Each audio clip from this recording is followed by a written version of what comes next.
Listen to your heart, tell me who you wanna be. We can always start to believe. Listen to your heart, tell me that you understand. Cause you are the one for me. If you just believe, if you just believe, if you just believe, if you just believe, if you just believe, if you just believe, Listen to your heart, heart, heart, heart, heart, heart, heart, heart. Listen to your heart, heart, heart, heart, heart, heart, heart. Listen to your heart, tell me who you wanna be. We can always start to believe. Listen to your heart, tell me that you understand. Cause you are the one for me. You just believe. You just believe. You just believe. You just believe.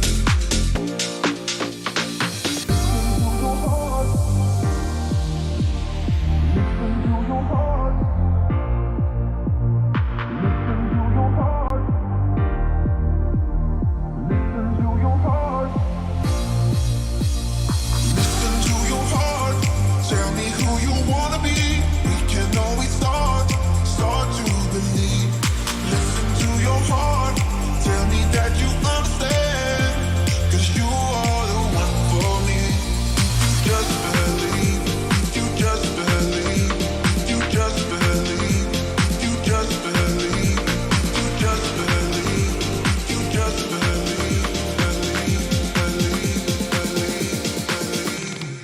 Listen to your heart, heart, heart, heart, heart, heart, heart, heart. Listen to your heart, heart, heart, heart, heart, heart, heart, heart. Listen to your heart, tell me who you wanna be. We can always start to believe. Listen to your heart, tell me that you understand. Cause you are the one for me. You just believe. You just believe. You just believe. You just believe.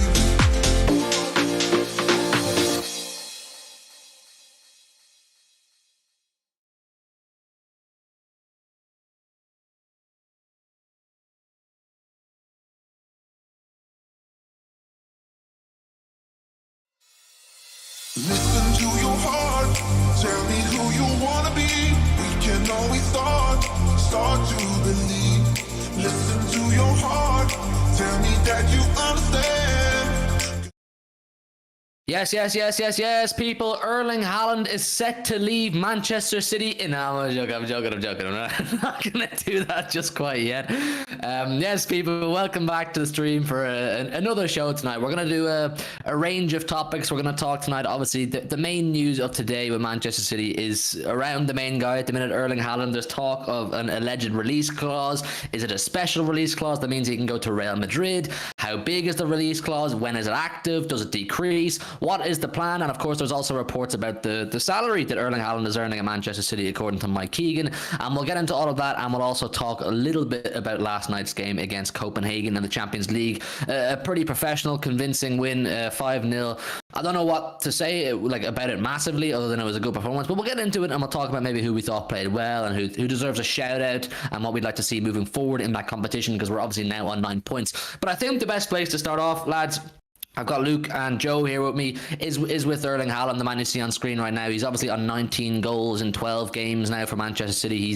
He's breaking records left, right, and centre. And when a player is of the profile of Erling Haaland, and they are getting the headlines that Erling Haaland is, and they're getting all the noise that Erling Haaland is, it's only natural that the papers like to make up articles. The papers like to talk about him because he's what gets clicks, he's what gets views. Us as content creators, we know this. We know that when you put Erling Haaland in a title or a thumbnail, it's not clickbait because we are going to talk about him, but we just know that people are more likely to click on it because this guy is clearly of interest to the world right now with the way he's playing. He's obviously the main man of Manchester City. And something I noticed, lads, and I only kind of really paid or noticed it recently, was the difference between pre-match build-ups with, say, like Sky and BT or whoever is broadcasting our games to nowadays.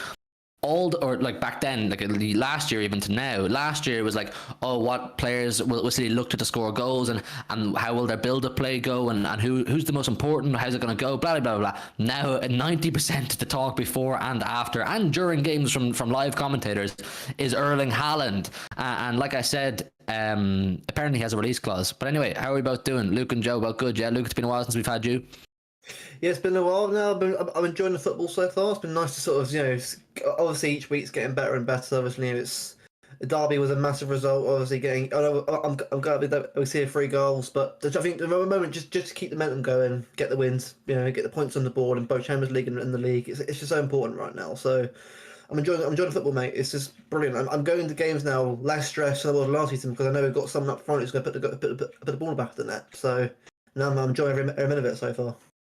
It's a weird feeling now going into every single game thinking that you could score 5, 6, 7 goals. It really is, because he's going to convert them if he's given the chances. So it's just about how our players in the middle of the park and on the wings are going to do. It's a weird feeling because back in the day, I know we scored 100 odd goals last season, didn't we? But every game we went into, it was still a worry of who's going to be the man to step up tonight? Who's going to be the man to step up today, this weekend? Who's going to score the chances? I know we're so lucky that someone would always do it, or 1 or 2 players would always stand up and score the goals. That's why we scored so many. But now it's just like, give this guy the ball, he will score. But listen, Joe, we may as well get straight into the thick of it. A couple of reports today about Erling Haaland's contract at Manchester City. Now, to preface it, or just to maybe go back in the timeline a little bit and run through it very fast, when we signed Erling Haaland for 51 million, I believe it was his release clause at Dortmund, there was going to be speculation, or there was speculation over whether he would have a release clause implemented into his Manchester City contract. Now, we know he signed a 5-year deal, and up until now, there was no confirmation that Erling Haaland had a release clause implemented into his contract. But people kind of expected it because it seems to be that the Haalands, Alfie obviously being one of his agents, and Mino Raiola when he was alive and he was in control, they liked the idea of controlling Haaland's destiny. They liked the idea of completely controlling Haaland's career. So when he went from Molde to Salzburg, release clause implemented. When he went from Salzburg to Dortmund, release clause implemented. And now he's gone from Manchester City, or from Dortmund to Manchester City. Naturally, we start to think there's a release clause. Now, according to Lou Martin from BCN, via KT Huegues, excuse my foreign language, I'm not even sure if it's Spanish or French, or I believe it's Spanish. Excuse my Spanish, it's not great. They say, or Lou Martin says, Erling Haaland has a £200 million release clause in his Man City contract, valid from 2024 and decreasing from then. So he signs in 2022, 2 years later, 2024, apparently that is when a £200 million release clause is activated. So if the club that you believe he's next destined to go to is Real Madrid, £200 million, you do the maths, I believe it's about 230 to 250 million euros is what they would have to pay in their own currency. But all we care about right now is Manchester City and the alleged release clause he has with us. Joe, Lou Martin is saying this. It doesn't come as a shock. I think it's something we all low-key expected to hear at some point, is that there's a release clause there. Like I said, we know he likes to control his own destiny. What do you think of the whole thing? I think people would have mixed emotions. I'm not fucking arsed at all, to be quite honest with you. That's 2 years down the line. I don't really care at this moment in time. We're going to have him till 2024 unless they pay absolutely stupid money. So I'm really not that bothered for the time being. Of course, it's going to come, isn't it? Like, it will come, and it could possibly become an issue. But at the same time, like, I'm not really worried at all. I fully expected the release clause. It's something that's followed him round from club to club, and it's something that will continue to follow him around from club to club. I'm surprised that he's probably the highest profile player that I've seen basically have free reign of where his career is going to take him, essentially. I'm surprised that I haven't seen something like this from a high profile player earlier, where they always say, listen, stick that release clause in there, so when I want to get off, I can get off. So that is literally just the case of, it gives Haaland control of where his career goes. He gets to decide if he wants to leave, when he wants to leave, where he goes, which is something that if you don't have a release clause, you don't really get a lot of choice. And it also gives City that little comfort of, they could just point to the release clause and go, there's no bidding here, you pay that, or you don't get the player. So it works out for both sides, and I'm not surprised, but I'm not bothered by it. I think people are making this out to be much more than it actually is. I'm genuinely not that bothered about it at all. I mean, listen, as I said, it's a few years down the line. If you didn't see this coming, you must not have been following his career as today. And listen, all this talk from the Spanish media and even just the media in general, it's distractions. They're trying to distract us, I think. It's little things like this where it takes the focus away from the football and going, yeah, he's got more goals than games, but look, he's got a release clause in 2 years. Let's talk about this instead. Let's change the narrative. Let's switch it up from, oh, look at City, they're winning games. They're probably going to go on and win 2-3 trophies this season and piss up the league again. Let's not talk about that. Let's talk about, oh, but Haaland's going to go in 2 years. It's a frustrating one because obviously we should be just living in the moment and being like, you know what, whatever happens down the line in 2-3 years time is what will be. What will be essentially. If he's to leave in 2-3 years time, we can say, you know what, we've enjoyed him for 2-3 years, but I'm only human. I'm only human basically, and I do get worried and I do get anxious, and I don't feel fully comfortable in these situations, but I also understand that it's the reality of football, and these players, particularly the high profile players, they want as much control over their careers as possible, if you like. You know, it's the small things that we don't even hear a huge amount about, like image rights and these kind of things, and personal sponsorships and these kind of things. Players want as much control as possible over, even though the clubs will never give them entire control. That's why we've hopefully made sure the release clause is nice and high. The players still want as much control as possible over their own careers and destinies. And when you are in as high demand as Haaland, and you're of the stature of Haaland, you kind of have a lot of bargaining power in these negotiations. So it doesn't come as a huge surprise, but like I said, I'm only human, and I don't like it. I'm just going to put it on record. I don't like it. Like, I'm not going to sit here and go, oh, it's great that he has a release clause, but I'm just going to enjoy myself right now. Listen, you can do both, people. You can do both. You can be like, you know what? Of course, I'm enjoying what I'm seeing right now. I'm enjoying the fact that this guy is scoring a shitload of goals. I'm enjoying the fact that we're going into every single game thinking we can thump our opposition if things go to plan. I'm enjoying every single bit about it. His celebrations, the team enjoying playing with him. De Bruyne potentially going to break assist records. Haaland's already breaking records. I'm enjoying it all, people. I'm not an over-worrier, but I also acknowledge the fact that down the line there will be a release clause conversation, and you best believe every single transfer window, January summer over these next 2 years, the Spanish media, because Real Madrid will be first on top of this release clause thing whenever it is activated, the Spanish media, the world's media will be talking all sorts of things, rubbish, the majority of it, about how Haaland is now starting to look towards his release clause, and he's looking forward to his next chapter at Real Madrid, or his next chapter wherever that may be. I don't like it. It's not nice, because we feel an ownership over Haaland now, don't we? You know, on the whole journey to getting Haaland, throughout the whole saga, it was, he's a Manchester City fan from childhood. We were constantly posting the photos of him wearing shirts, Man City shirts, the Balotelli shirts, the pictures in the stadium, the pictures of his dad on the concourse. We have this whole fairy tale storyline narrative, and I love it. I absolutely love it. So then when he finally does put pen to paper and he becomes our player, we're like, yes, this is destiny. This was made to be the boyhood City fan, the robot, the goal machine, the striker we need because we haven't had one since Aguero is finally ours. And then you kind of get humble a little bit and you go, yeah, well, he's asked for a release clause. So you're kind of going, is there a part of him is thinking, I want to leave in a couple of years' time? And Luke, I want to ask you about that, because something to maybe not take too seriously. Like I said, I'm enjoying every piece of what we're seeing right now, but we have to talk about these things. We just have to. You can't ignore them.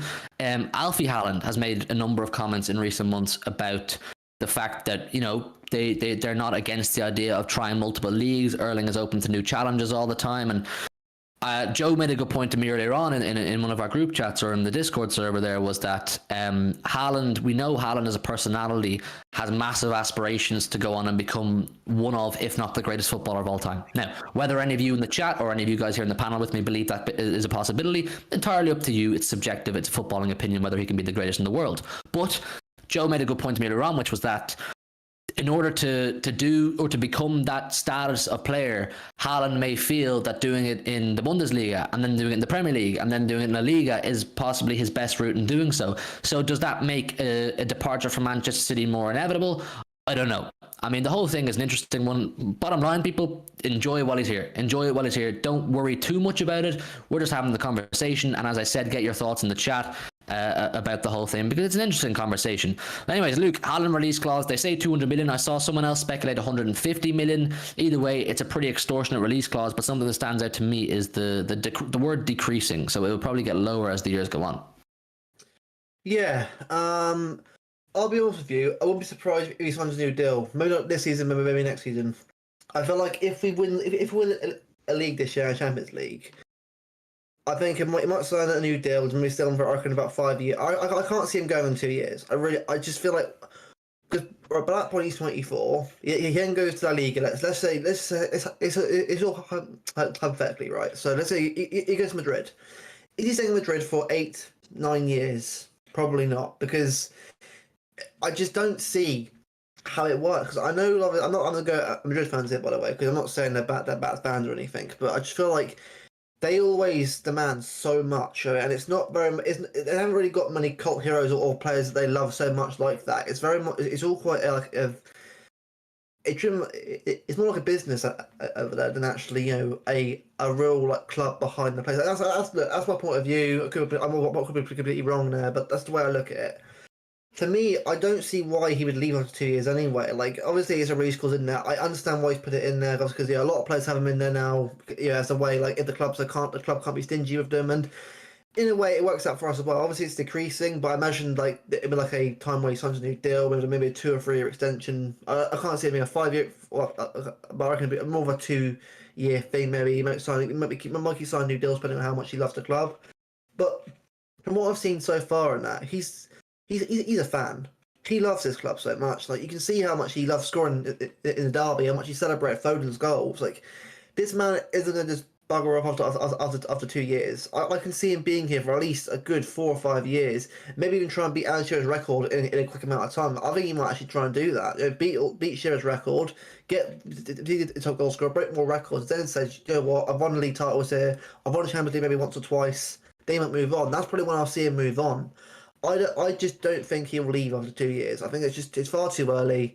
I know he left Dortmund, obviously after 2 years, but you've got to bear in mind, Dortmund at that time, or even now, they're not that competitive of a team to sort of compete at the top level, but they're a very good team. Jude Bellingham's captain was yesterday. He did very, very well for them, but he'll probably leave in the summer.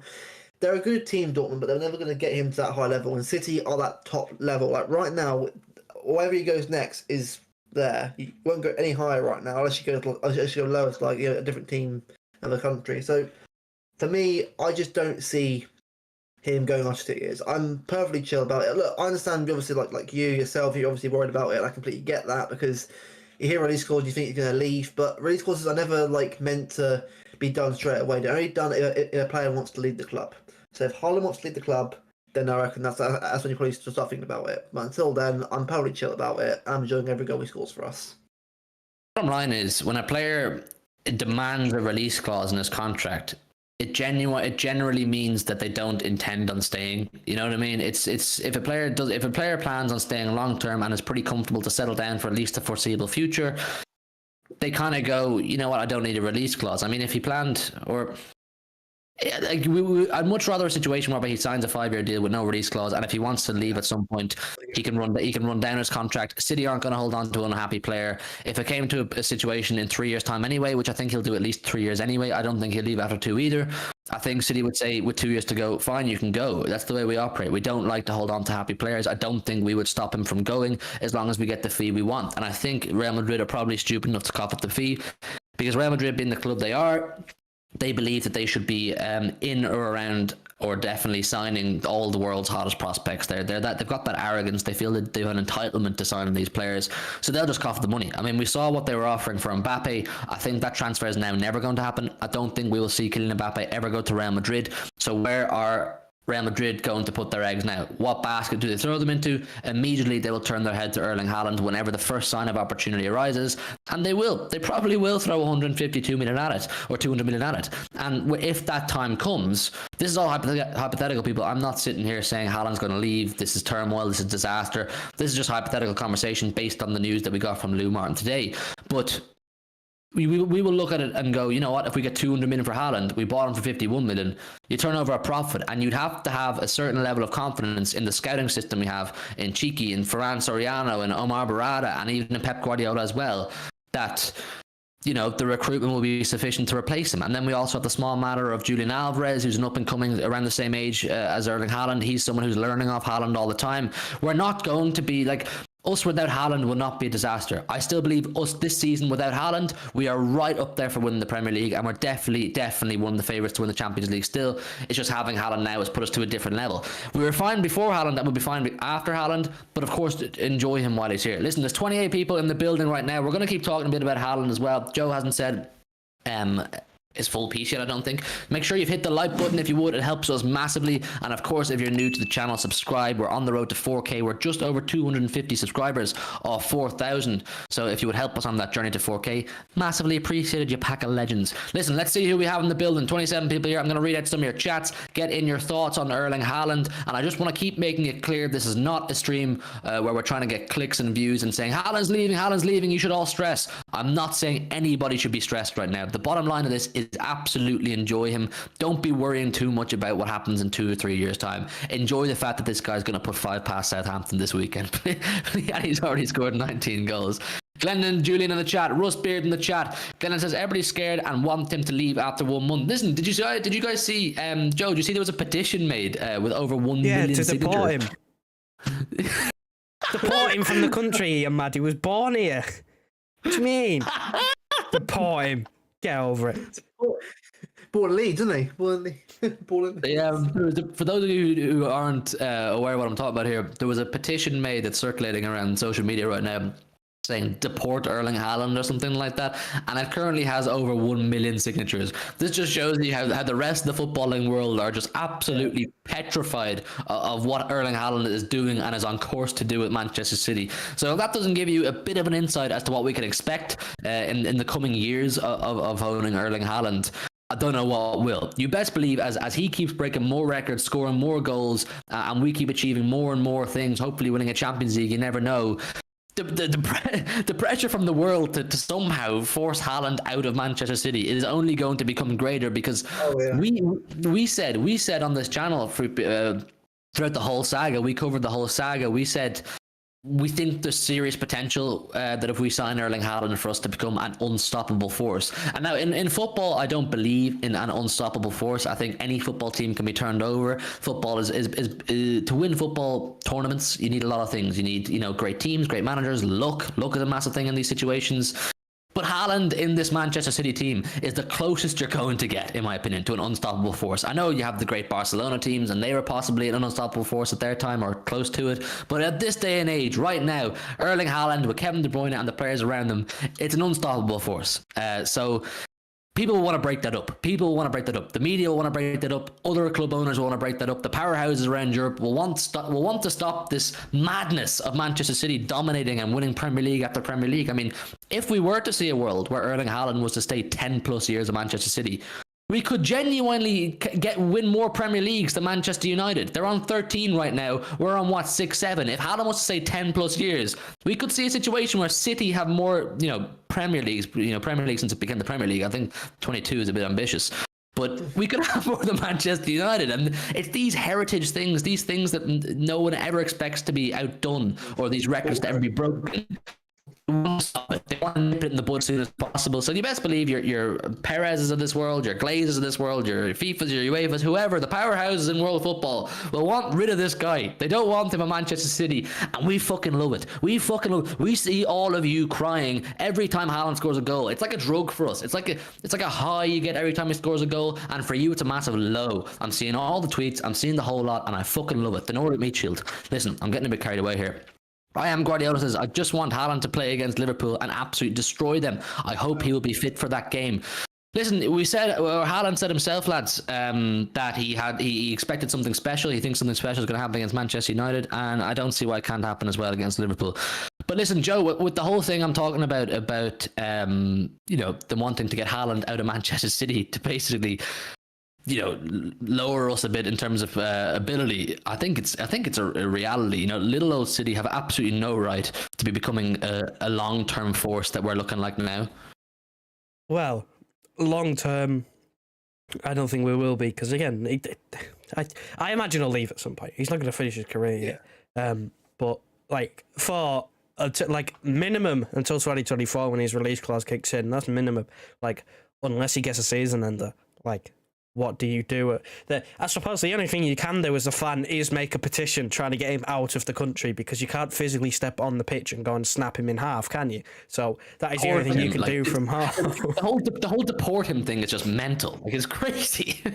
It is, but Deport him. I'm not surprised. I'm not surprised, but I mean, look, at the end of the day, like that is what he's done to this league. It's not just him, it's Pep. Pep's turned this league into a farmers league. How do you win 4 out of the last 5? Like, I'm sorry, if that was PSG or Bayern Munich, we'd be going, yeah, farmers league, they always win it. Like, this is terrifying. This shouldn't be happening. This was, the hardest league in the world. Pep's football wasn't supposed to work, and here we are, on for a 5th and 6th. The first 3-peat since, I can't remember the last time United did it. Like, there's no stopping it. 2008. Wow, mental. I was 5. I am not very old. There's no way to stop him. I mean, at the end of the day, look, listen, when you have the luxury of the Champions League being in midweek and he comes off at half time because you're already 3-0 up, so he's freshly charged for the weekend, and he's got 6 weeks off when the World Cup's on. Like, the man's just going to be playing non-stop football because, like, at the age he's at, he doesn't need many breaks. And then he's going to get those breaks anyway, just purely for the fact, again, he's not going to the World Cup. And in our Champions League, we're pretty comfortable. So he probably doesn't even have to play the last 2 group games in the Champions League. No. Like, he could just sit there and rest. Like, it's ridiculous. It feels just like a major cheat code. It feels like something we've never seen before in football, doesn't it? It really does. The fact, like having it's like playing FIFA on beginner mode. Do you know what I mean? Yeah. And Neville made an analogy the other day, which was that watching Haaland up against some really top centre halves we've seen him play against so far, or very good ones at least in the Premier League. It's like watching an 18-year-old play football against a 13-year-old. It's literally just a man versus a boy, and it just feels unfair on everybody else. And the fact that we can take him off after 45 minutes, already 2 or 3-0 up, and bring on Alvarez maybe in another situation. I know Alvarez was already on against Copenhagen, but we brought on Cole Palmer. But you know, when we have firepower on the bench, we have firepower on the pitch. This guy is just like a trump card that just seems like a cheat. It's like an Uno cheat card of some sort, and no one should be allowed to have it. But unfortunately for the rest of you fuckers out there that don't support Manchester City, we have the cheat code right now. So hold that, basically. And I like to think with Erling Haaland, I think it was Rust or someone else said something in the chat here, which I think was very worth pointing out. Rust said this. He says, we're saying his exit is inevitable at some point. What do you boys think the chance of him getting comfortable at City, winning Champions Leagues, Premier Leagues, Ballon d'Ors, etc., and staying 5 to 10 years or 5 to 10 years plus, whatever? I think that's also a massive possibility. Now, this stream is or the first topic of the stream, essentially Erling Haaland's release clause. It's kind of more orientated around what will be if he leaves. You know, how will that look? How will it happen? How will it unfold? We're kind of just speculating around that. But I still maintain, and I've held the stance down originally during the saga that if he signs, and even if he does implement the release clause, I don't see why he wouldn't scrap the release clause if the time came and stayed longer. I'm not saying finish his career. Maybe he will at City. But I mean, there's enough evidence to suggest that the people running our club and controlling the infrastructure of our club are doing everything right. They're doing everything right to hold on to their prized assets. I mean, I know we've let go of some great players over the years, most notably recently Leroy Sané. It's just a simple case of if the player doesn't want to be there, fine. If they really want to be there, let them go. If they want to go somewhere else, let them go, kind of thing. But if there's potential to hold on to a player for longer than they want to be there for, or at least they think they want to be there for, the club are great at it. I mean, Pep Guardiola is in his 7th season at Manchester City. When he first joined Manchester City, no one ever thought Pep would have done 7 years at Manchester City, and there's potential now for a 3-year extension. And when he fulfills that, we'll have seen a decade of Pep Guardiola at Manchester City. How are the club doing this? The rival fans, the salty fans will say, money, checkbook, blah, blah, blah. No, it's a lot more than money. They could get big money at other clubs as well, but they're still staying at Manchester City. Sergio Aguero became a world class striker, one of the greatest of all time. Real Madrid wanted him. Barcelona wanted him much earlier. Clubs all around the world wanted Aguero. David Silva, he was wanted. These are players that were, highly regarded, in not just in the Premier League, in world football, and City still held on to them for 9-10 years. How did this happen? The club did something right. The club made sure that these assets had everything they wanted. These top players had everything they wanted, from finances to a good manager, to good players around them, to just being happy at the club. And I don't see why the club won't at least give that same effort to Erling Haaland when they feel there is potential of losing him. When the time comes that this alleged release clause does get activated, you best believe Cheeky, Varane, Omar, Pep, whoever is around at that point, will make absolutely every effort to see can they get this guy to extend and scrap the release clause. Does that mean they'll beg him and get on their knees and bend over backwards for him? Absolutely not.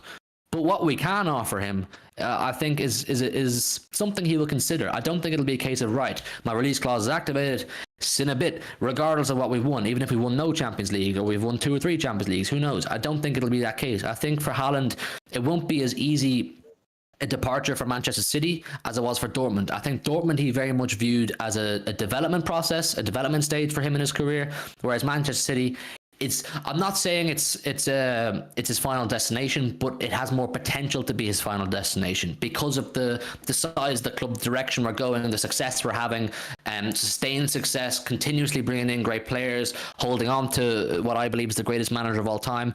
You're turning down something great there, and I'm not sure you're going to find a better infrastructure anywhere else. Now, I'm not going to argue that Real Madrid is a much bigger club than Manchester City, and probably always will be. That's probably the only pull they have over us, and the fact they've got a bit of decent weather for a couple of months a year as well. It's an interesting one. Oliverian says some crap today about Haaland being on 900k a week. Yeah, we'll get into that as well. The media really trying everything to unsettle him, and thus, yeah, and a lesser player, Oliverian, would probably would be a bit rattled or maybe disgruntled or confused with these kind of reports that they're on 900k a week.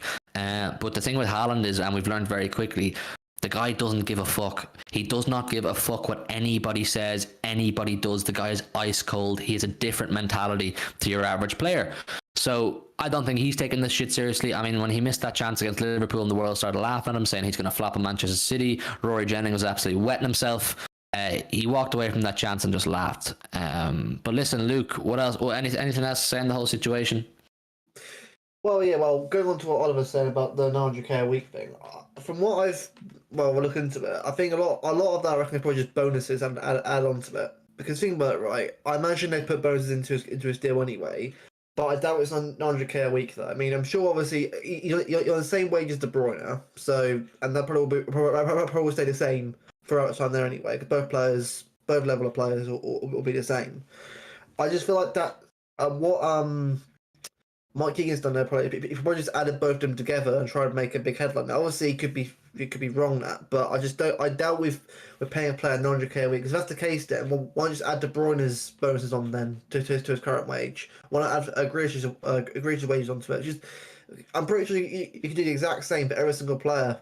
Add all the bonuses on that they get a week or after a performance and put it on there, because I'm pretty sure it's more than what they're already getting. Because bear in mind, right, the wage they're getting is a basic wage. It's not like it isn't like what they get and that's it, and there's nothing else. They always get bonuses of it depending on what they do. So that's what I reckon it is. I think all it is just media headlines, trying to get stuff up because City are doing very well. Obviously we're on top of the league, Arsenal are, but we're doing really well, smashing everyone left, right, and centre. Obviously we're comebacks now. They're not perfect, obviously, by any stretch of imagination, but this team's getting into gear now. It's getting better and better each game. Haaland's scoring 19 goals in 11 games. And breaking records left, right, and centre. He's doing everything that the media didn't want him to do. He's smashing everyone off the park right now. He'll probably score 2 or 3 against Southampton this weekend. Get up towards 22 goals. Was like 17, 18 goals in the league by the start of October, which is crazy. This man's unbelievable, right? He's right. He said he doesn't care whatsoever. He's basically is the Terminator. He just doesn't care what people think of him. He gets the job done and goes home again. he's exactly what we needed for years. He's ice cold. He scores goals. That's all I give a shit about him. Joe, what do you think about the whole thing of the media and everybody just trying to get him out of Manchester City? Again, I'm not surprised. The media always do this. If they're always poking at our finances, how much we spend on players' wages, how much we spend on players just to sign them in terms of transfer fees, bonuses. I mean, before he even set foot in the country, you had Sky Cave saying he was £280 million transfer fee for taking all the bonuses. Like, that is what the contract is. Yes, by technicality, you can put it down to his averaging about 900 grand a week, because the fella's on, what, 3 hat-tricks already this season? Yep. And he'll have a sizable goal bonus. The man is on, from what I can remember, he's the second highest paid player at the club. His base salary is 375k a week, which, again, it's not bad.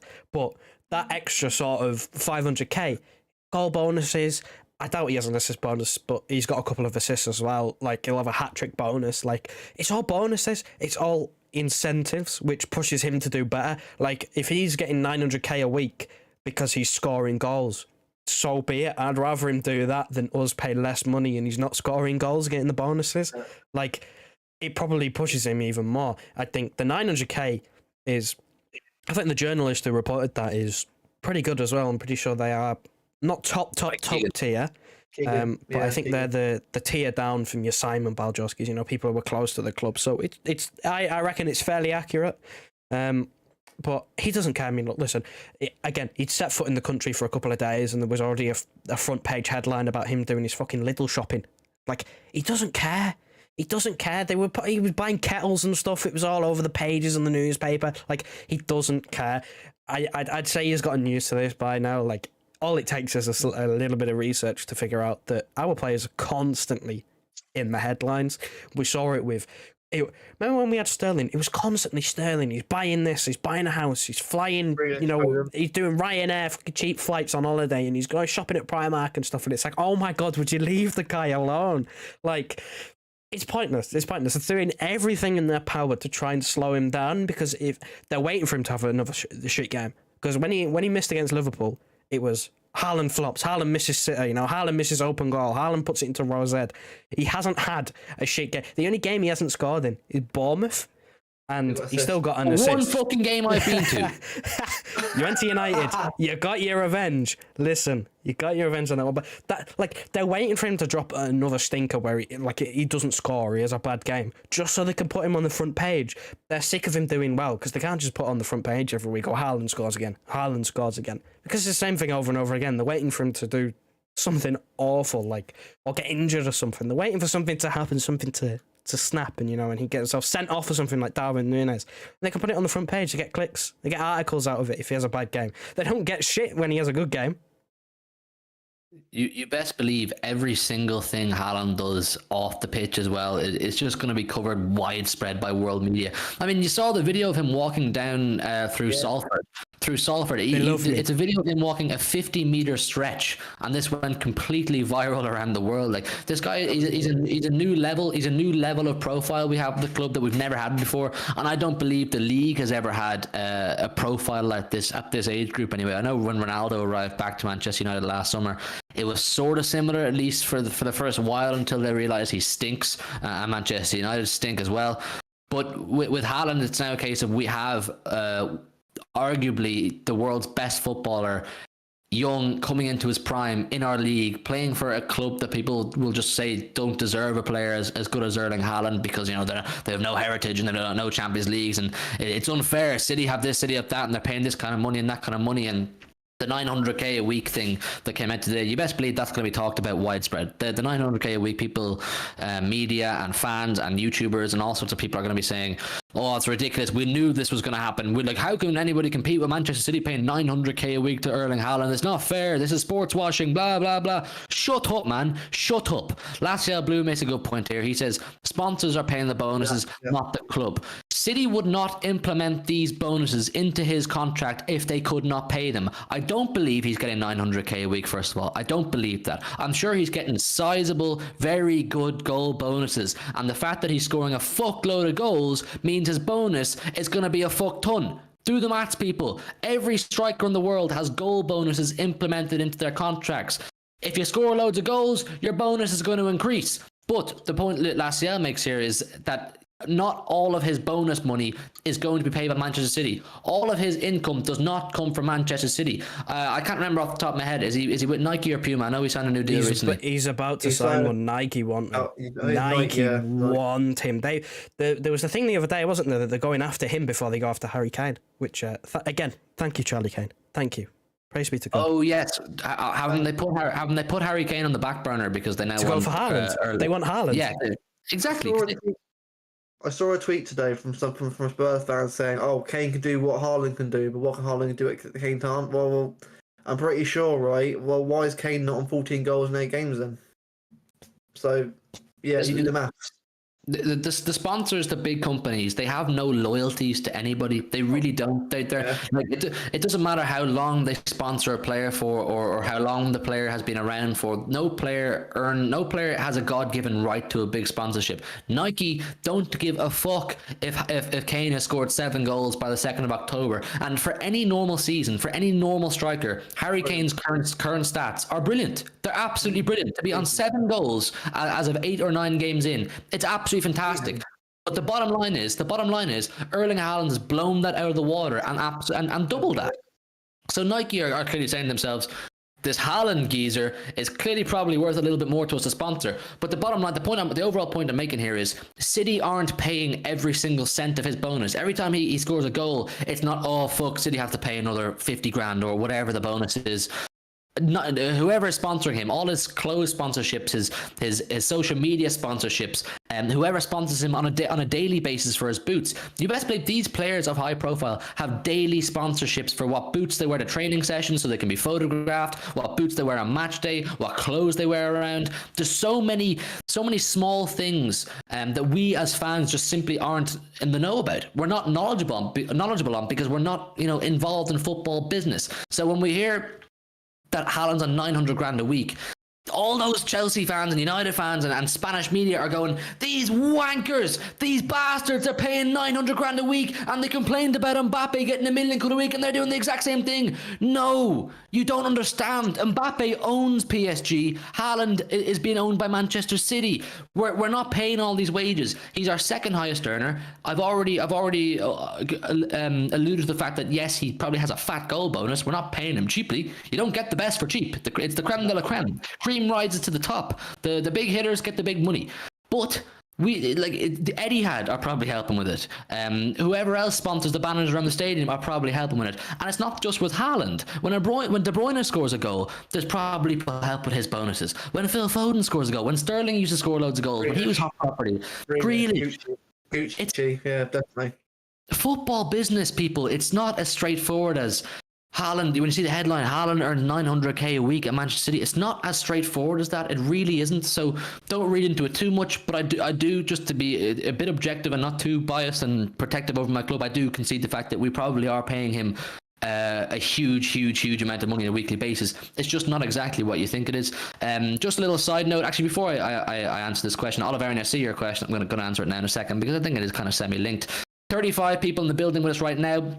If you'd all just do me a massive favor and just hit the like button, it's free to do. It's just below the screen you see right now. Click off and hit the like button. It massively helps us. It helps the channel get out. We're about 250 subscribers off 4,000 subs. I would absolutely love to hit 4,000 subs, and hopefully the Nordic Meat Shield can help us get there. So if you love the Nordic Meat Shield, hit the like button and of course subscribe to the channel if you're new.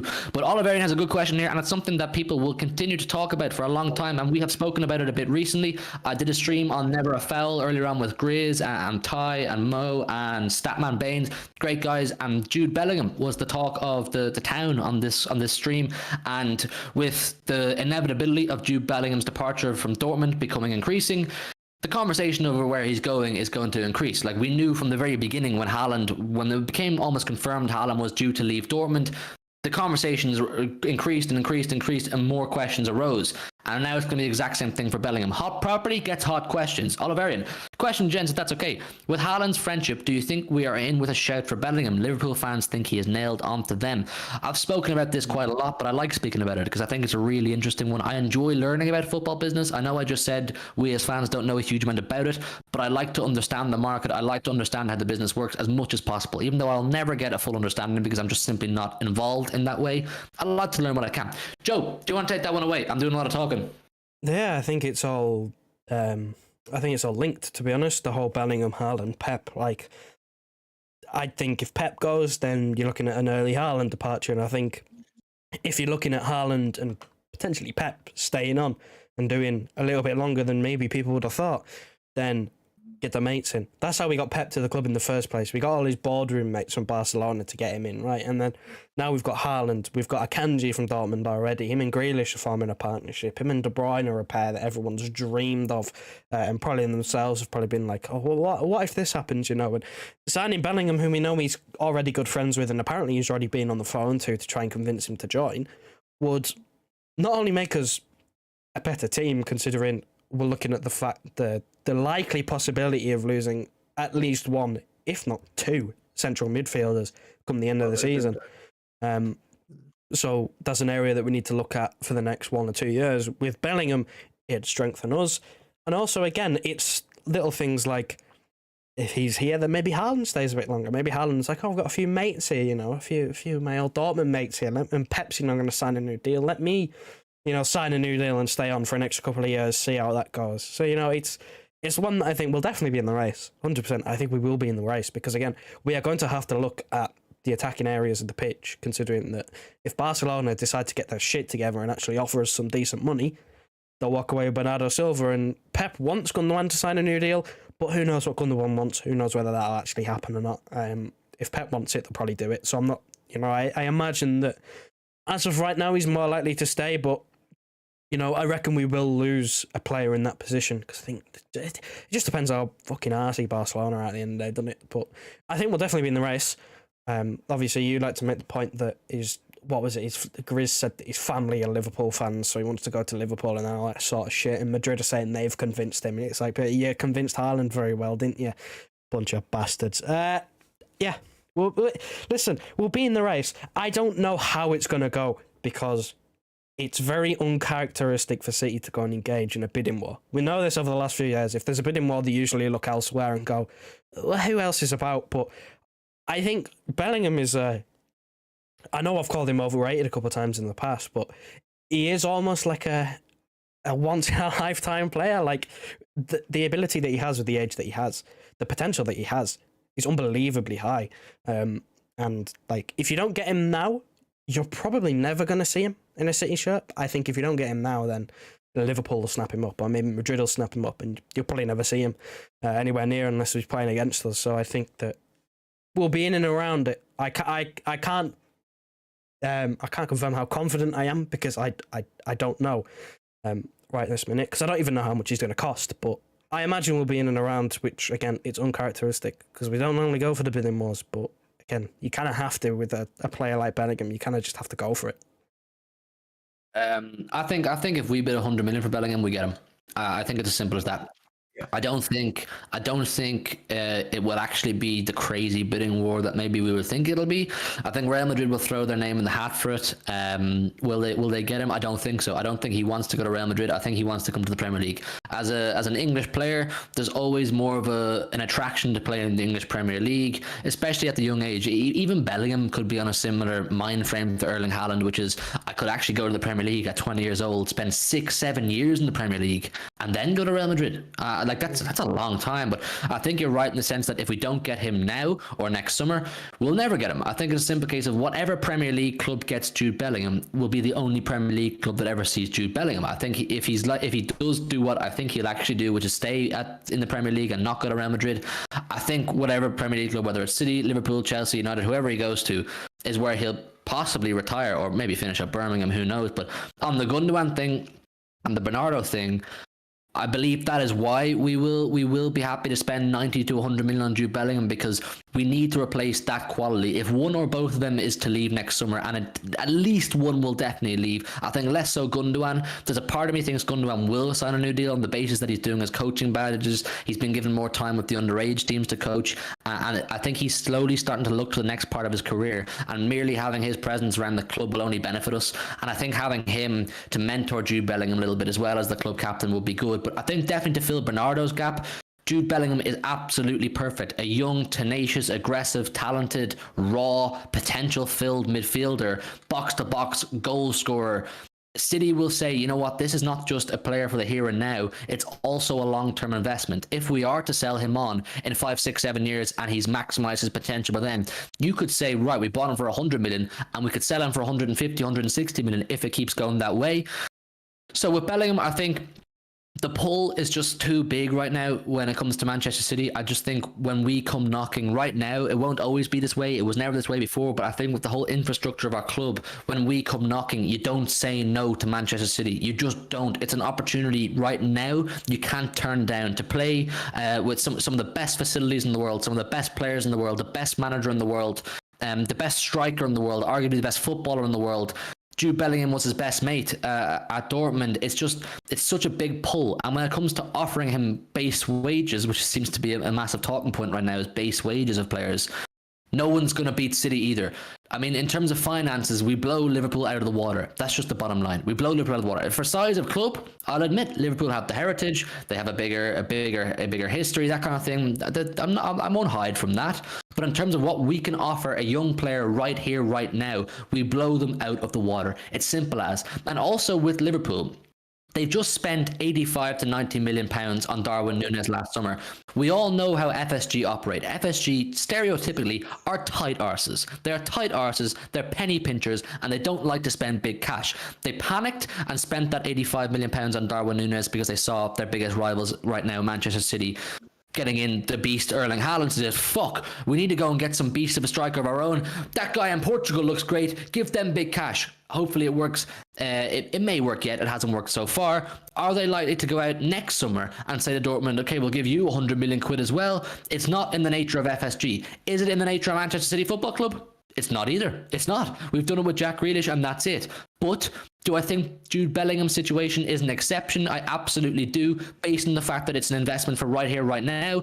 A young, potential-filled, raw player, unbelievable maturity. You could slot him into our starting 11 right now, and he wouldn't look at a place at all. In fact, he'd be actually fantastic.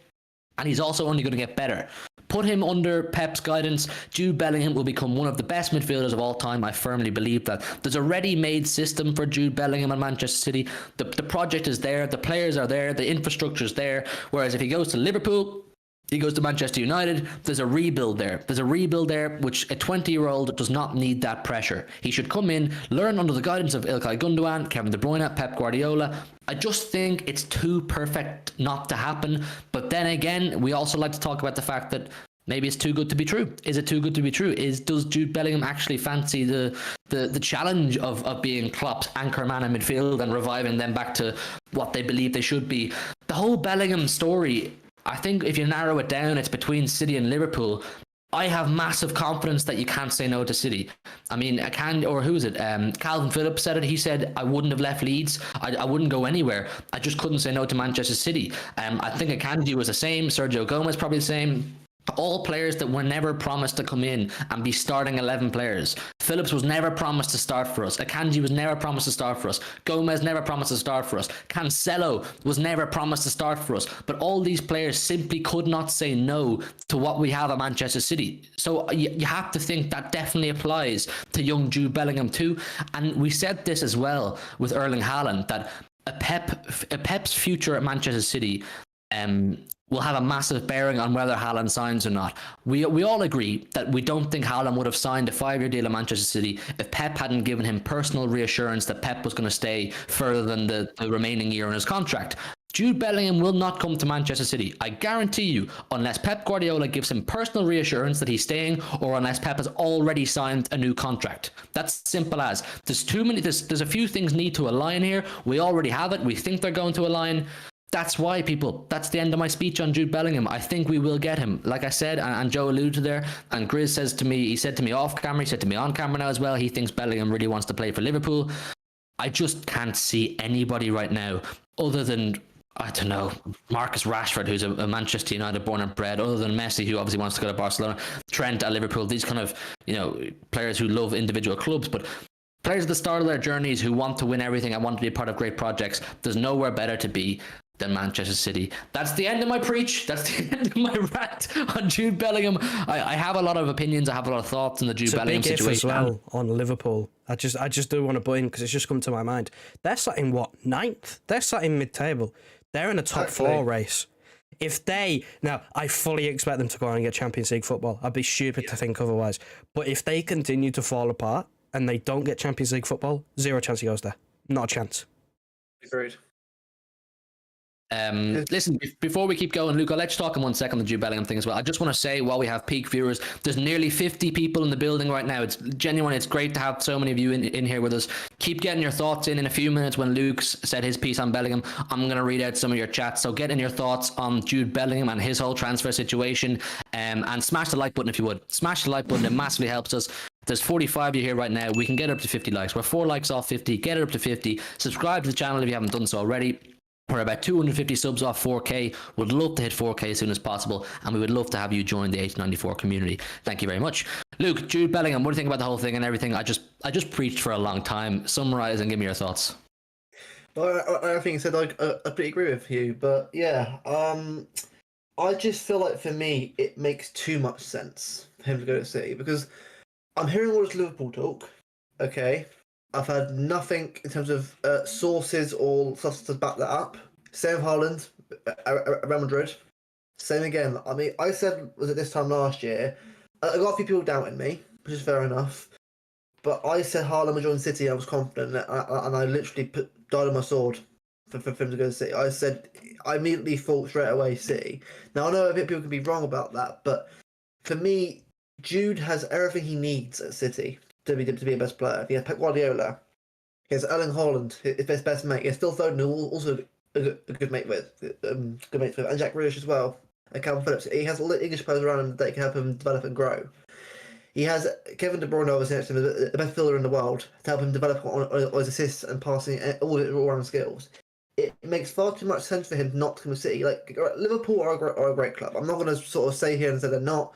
They're a great club, a great amount of history.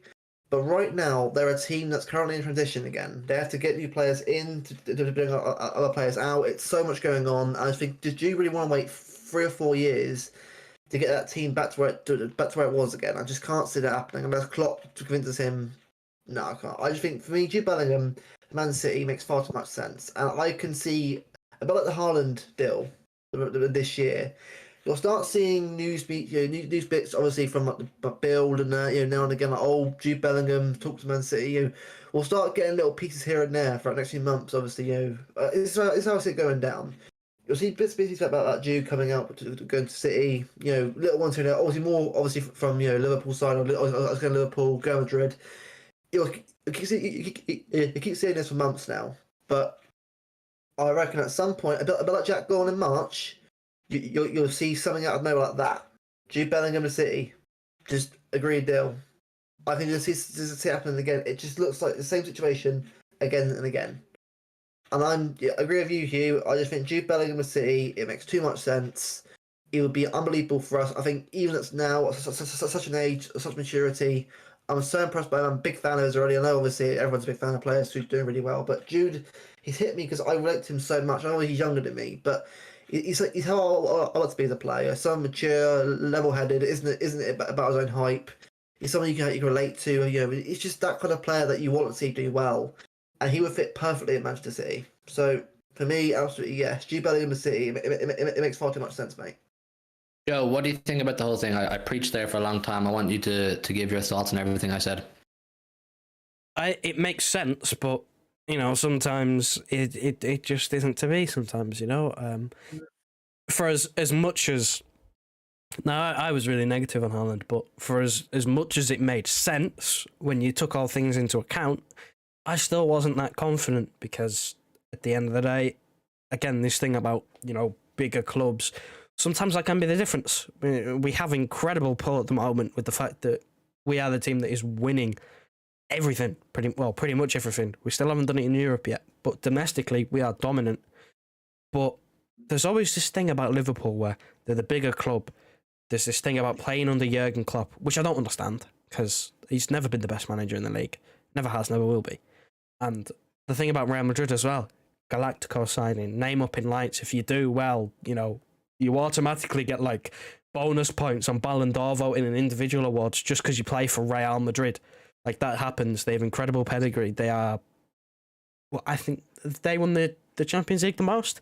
Pretty sure they have. I'm almost certain they have. Like, that is incredible pedigree. But I think that with Bellingham, I did make the Liverpool point before. If they don't get top 4, they're out of the race, and I think City just have to go for it. They have to go. If that doesn't happen, if they do not end up in the Champions League, if Liverpool don't end up in the Champions League, City have to go for it. Because I don't see who else. I don't see him going to Madrid. I agree with you. I don't see him end up going to Spain first, at least initially. He might end up going there in his career because he might want to, Real Madrid, big lights burn about, look at this. But I think right now he wants to return to England.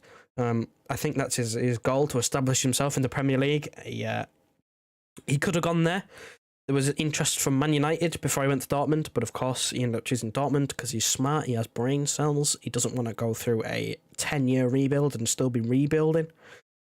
So listen, look, he's incredibly mature. He was the captain again the other night when they won in the Champions League, got a goal and an assist. Like, again, I still haven't watched him, but I'm starting to see clips and I'm starting to get a sort of rough idea of what he's really about. And again, should just go for it, because at the end of the day, I do believe if City put their name forward, it's almost impossible to say no. It just depends on the players' mentality, whether they prefer, City being the winning club, or whether they go to Madrid or Liverpool and go, they're the bigger club. Like, that is just a mentality thing, and I think Jude Bellingham will know that he wants to win. He wants to win. He's been in Dortmund. They've been second fiddle for a long time. Why would he want to join Liverpool, who are essentially right now, apart from that 1 year, they are the Borussia Dortmund of the Premier League in this Jurgen Klopp, Pep Guardiola era. Why would he want to go there unless he is desperate to play for them, which he's not a Liverpool fan. Even if his family is, he isn't. He's a Birmingham lad. He's a Birmingham boy. Came through their academy. No affiliation whatsoever.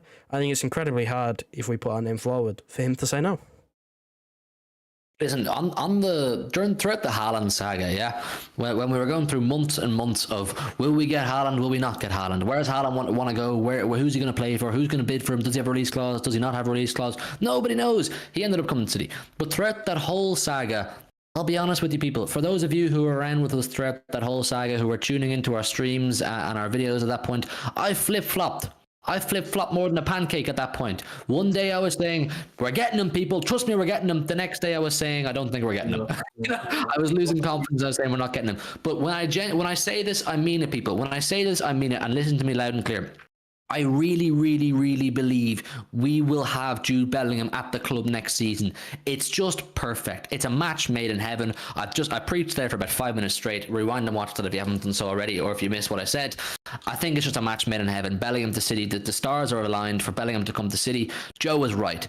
I think for Liverpool to get him, it would require for Liverpool a minor miracle. It would require a massively unique mindset from Jude Bellingham to go to Liverpool, which would be, he wants to go and be the main man at Liverpool. He wants to help them get back. He wants to be their refresher, the player to get them back to playing their best football and whatnot. Whereas at City, Bellingham, come on, mate. There's a ready-made system there for you, and come and be part of that. And Brant Holt makes a point there. He says, if we don't get him and we need someone in that position, we'll probably sign some kid most of us have never heard of for not much money. After a season with Pep, he'll be one of the best in the world. That's the thing.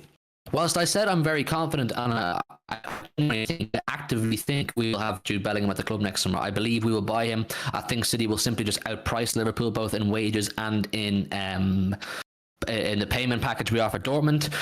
If it happens whereby he chooses Liverpool, or D1 Millie says here he wouldn't be surprised if Chelsea bid for him. Of course, Chelsea will try. Chelsea they're like that. They throw the name in the hat for everybody as well.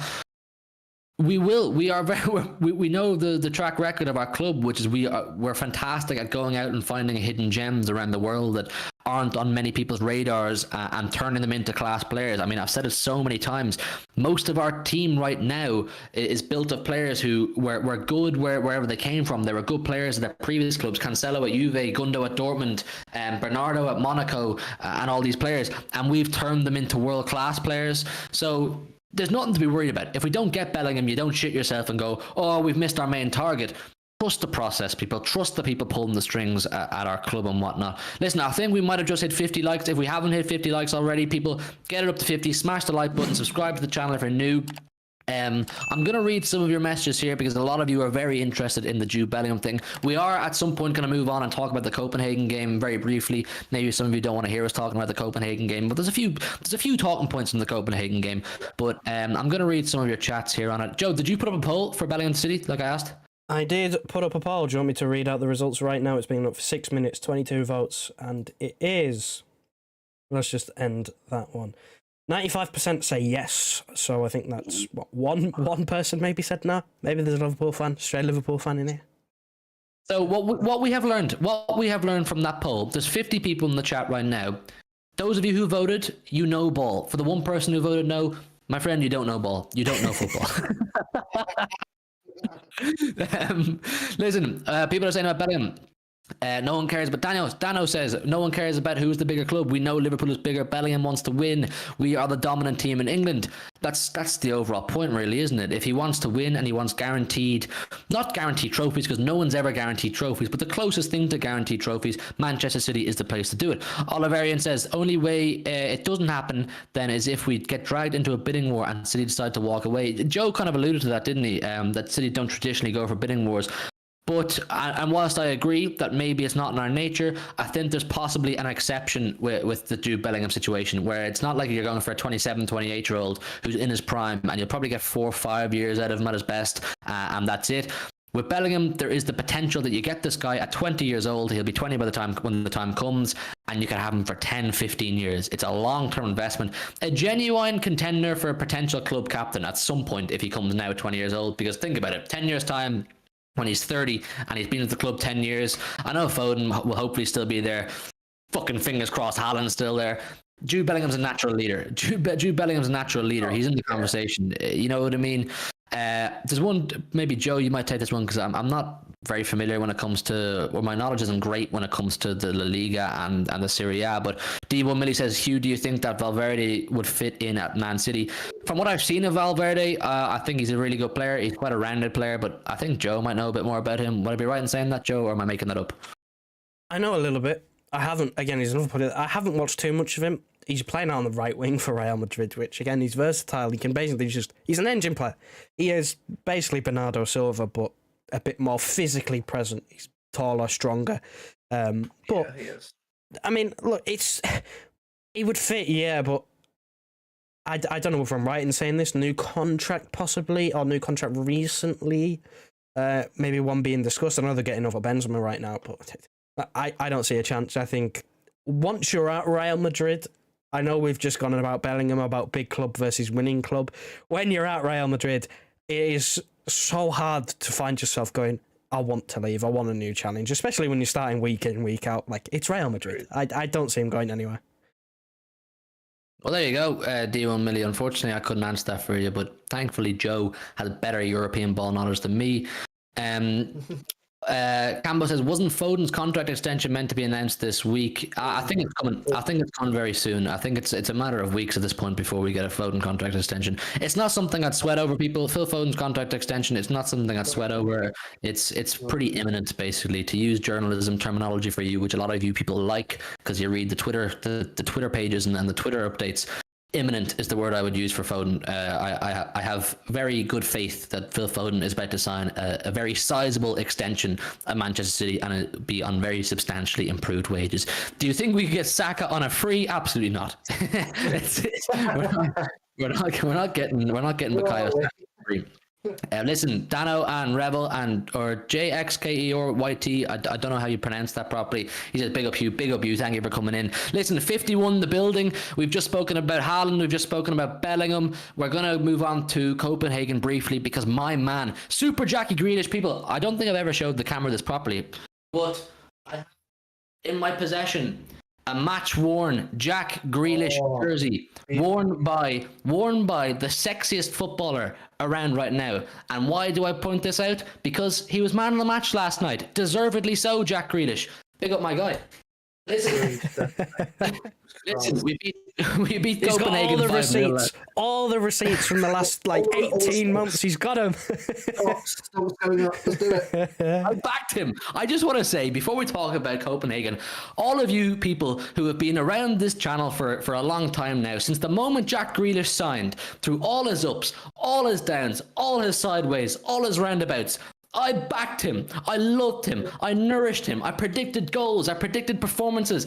I said he would come good, and now he's coming good. My guy, Super Jack, is killing it. I spent the last few weeks calling for a front three of Grealish, Haaland, and Foden. I've got my front three of Grealish, Haaland, and Foden, and we're seeing excellence. We're seeing genuine excellence. Now, there will still be people out there who will say, oh, but he's not getting goals and he's not getting assists.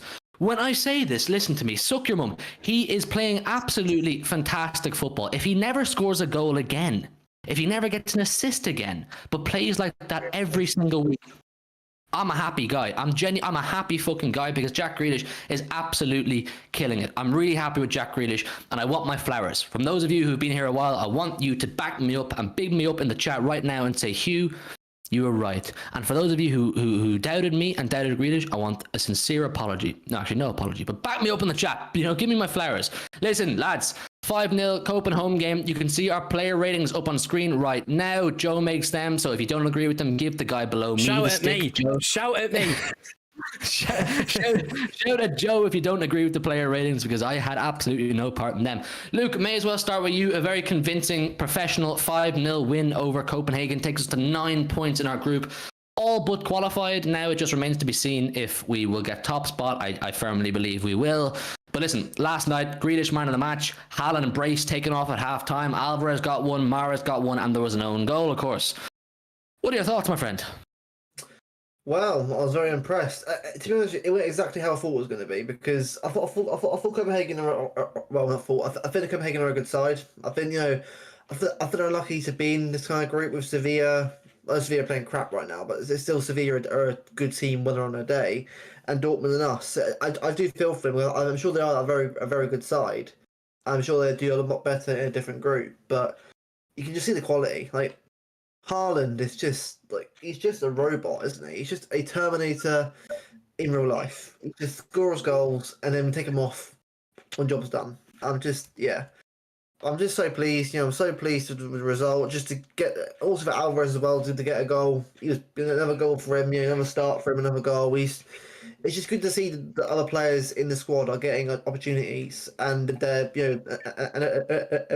proving how good they are. And a shout out as well to Sergio Gomez as well. He was very good. I was very impressed with his chances yesterday. Obviously didn't get a goal. I like not sure was it the third goal, I think, or was it Grealish? Not sure.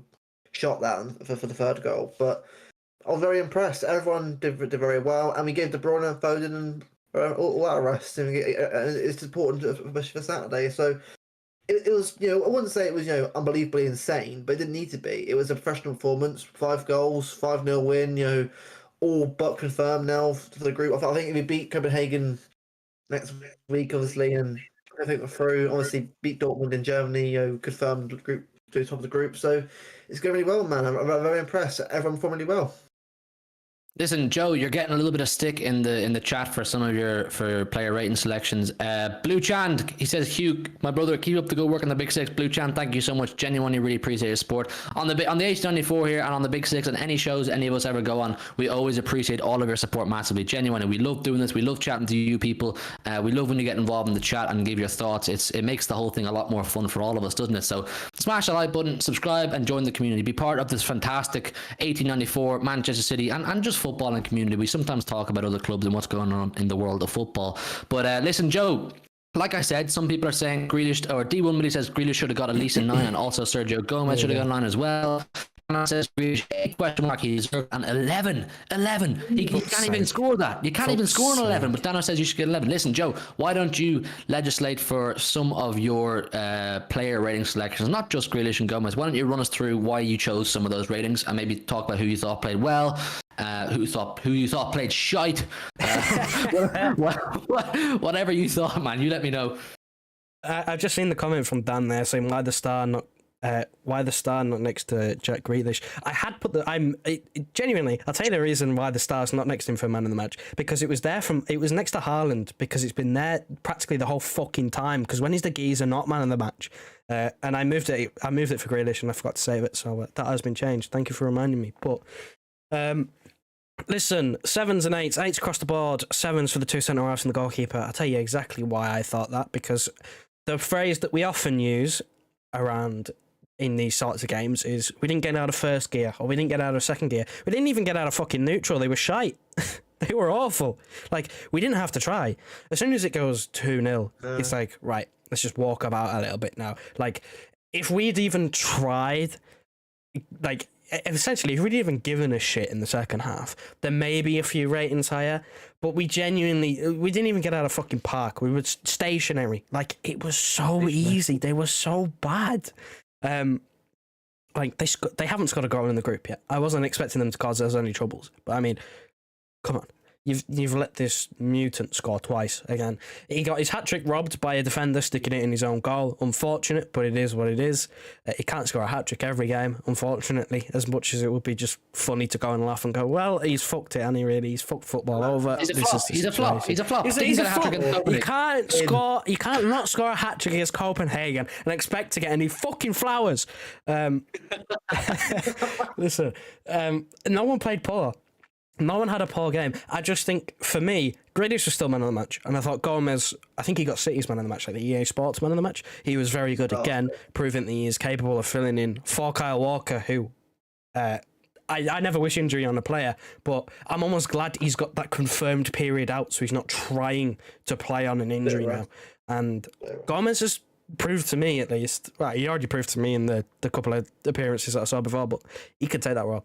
He can play. He can play football. He's a pretty decent football player. He fired it in for the own goal, which, again, if the defender doesn't get it, that's a hat-trick, and Haaland is not a flop, and he gets his flowers. I do want to touch on Mahrez a little bit as well, because, again, I thought he looked so much better. Much better yesterday. He's been so poor this season, but he was, first 10 minutes, I liked what I was seeing. He was trying to be direct. After that, sort of midway through the game, he was coasting. It was just a go on Mahrez, cut inside again. One of those games where it's like he's going backwards more than he's going forward still. But hopefully, with the penalty and the one time that he actually went forward and progressed with the ball, he got an assist for the Alvarez goal. So maybe he's got a little bit more confidence with that. Maybe he can start going forwards, because at the moment, again, it's a thing that I've criticised Grealish on in the past. He was going backwards more than he was forwards, and I don't want to see that from a winger. I want to see him be direct and try and take people on, which is why Grealish was man of the match. Again, we've scored 5, no goal involvement. He's still man of the match. Why? Because he's direct. He's running at people. He's coming deep, receiving the ball, turning and running. He's just running, getting a move on. I think it helps as well with the fact that he's got Bernardo Silva and Sergio Gomez on that left-hand side, 2 left-footers that can, overlap him and give him a little bit of support. And I think the 2 strikers as well, because obviously we know Grealish and Mahrez don't work together. The reason why they worked is because I think the 2 strikers just cancelled it out. Like, there was so much going on up front that I don't think it really mattered who you played in the wide positions. So either way, I said 5-0. I said Grealish was going to score. Disappointed he let me down, but he got man of the match. So I will forgive him. I will give him his flowers. I'm just glad we're seeing consistency, because that is the one thing that has plagued him. He just hasn't been consistent enough. But, Champions League man of the match, things are looking up. Maybe people are finally seeing the fact that he has a bigger impact on the game than just goals and assists. Yeah, I have to give Joe his flowers, and people who were there for our preview stream the other night. Joe said 5-0. If you witnessed a Joe 5-0 prediction, give it W Joe in the chat. Give it W Joe in the chat. Yes. He predicted that. Save my reputation with them shit player ratings. Get in. W Joe's in the chat for predicting 5-0. When someone predicts a score correctly, you have to give them their flowers. But listen, with Grealish, he said on his post-match interview, he said the last 4 or 5 games he feels like he's playing more like himself. He feels more like himself. He's playing, as Joe said, more direct, playing with more confidence. He's being more aggressive, and that's what we wanted to see. We'd seen glimpses of it over the past year with Grealish, of him playing that kind of free-flowing, aggressive football where he's driving. I mean, last night particularly, we saw so many occasions where Grealish drove through the middle of the pitch. I think it set up one of the goals or a good opportunity. Forgive me for not remembering correctly. He just drove through the middle of the pitch and he set up something. I think it turned out to be a goal in the end. I've completely lost my train of thought on that one. But that's what we want to see. We want to see Grealish running at players, because when he does that, he's so tricky and he's so easy to foul that it frightens the life out of defenders. And that's just what we want to see from Jack Grealish. And on the Gomez thing, yeah, listen, I have no problem with seeing while Kyle Walker's injured, Cancelo on the right and Gomez playing on the left, because Gomez is a player, people. Sergio Gomez is a footballer that we should be excited about. I mean, and we now know he can strike a ball. Like, did you guys see that one at the end? That volley at the end from the corner, the last kick of the game. Mother of God! Yeah, I wanted to see another corner. I wanted to see another corner given after that, just so we could try it again.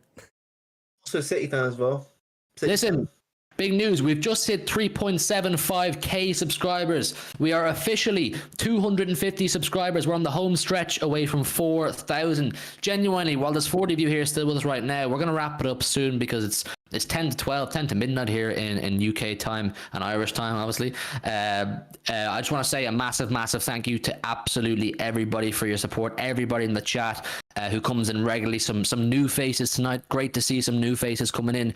Genuinely, from the bottom of my heart and on behalf of the rest of the 1894 crew, massive thank you for all of you who always hit the like button, who are subscribed long term, who get involved in the chat, who make this enjoyable. Thank you all so much. It really means the world to us that you guys are getting involved. But listen, we've got Southampton now Saturday morning or Saturday afternoon at 3 o'clock. We're going to discuss when the stream ends on what kind of preview we want to do. Might be a pre-recorded video. We might squeeze in a stream somehow, so keep an eye out on the look for that.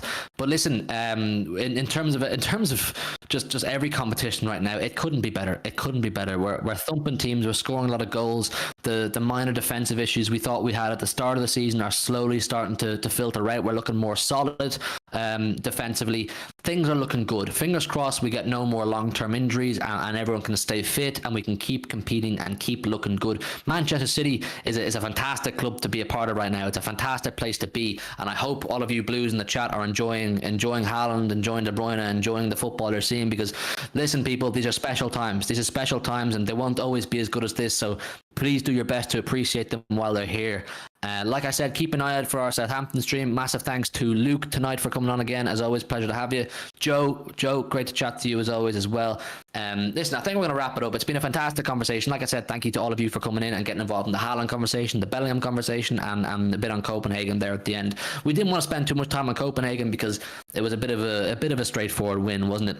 So keep an eye out for Southampton. Leave a like if you would on the way out. Just finally, if you haven't done so, or you've forgotten, or you didn't do it for whatever reason, leave a like on the stream on the way out. I think we're about around 60 likes a minute. And keep sharing the channel around, people. Keep sharing the channel to your friends. Keep helping this community grow. You are a part of this 1894 community. We want you to feel a part of it. We want you to feel involved. Share it around to friends, to Blues, anywhere, and help this community grow. It's an absolute pleasure having all of you, an absolute pleasure chatting to all of you, and we'll see you with Southampton content. The Premier League is back. We're going to win it all. Invincibles. Wrap it up, Joe. Good night. God bless. Listen to your heart. Tell me who you want to be. We can always start to believe. Listen to your heart. Tell me that you understand.